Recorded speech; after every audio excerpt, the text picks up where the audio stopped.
Hi, this is going to be a quick video. যদি বাংলায় দেখতে চান তাহলে অপেক্ষা করে থাকুন ইংলিশ অংশটা শেষ হওয়ার জন্য ধন্যবাদ। I have been summoned to the jury service to participate in December.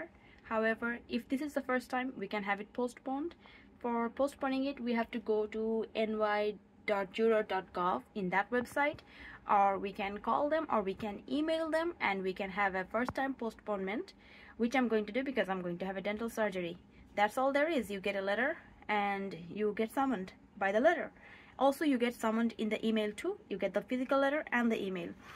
আমি প্রথমবারের মতো জুরি সার্ভিসে জন্য সমন পেয়েছি, কিন্তু আমার একটা দাঁতের সার্জারি আছে বলে আমি সেখানে যাব না।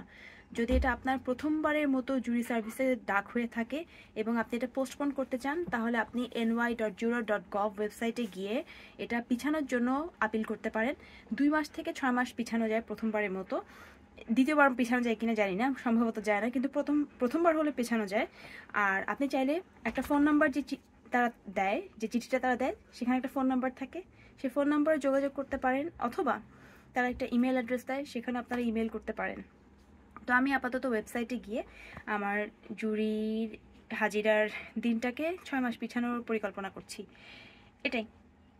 এটা আমাদের জন্য একটা নতুন কিছু, কারণ বাংলাদেশে তো আমরা এভাবে করে সাক্ষী দিই না কোনো কিছুতে। না ওই সাক্ষী না, এটাকে কি বলে, জুরি হওয়া। আমরা তো বাংলাদেশে এভাবে করে জুরি হই না কোনো কিছুর, কিন্তু এখানে এরকম হওয়া লাগে, public service. Anyway, thank you for watching, by.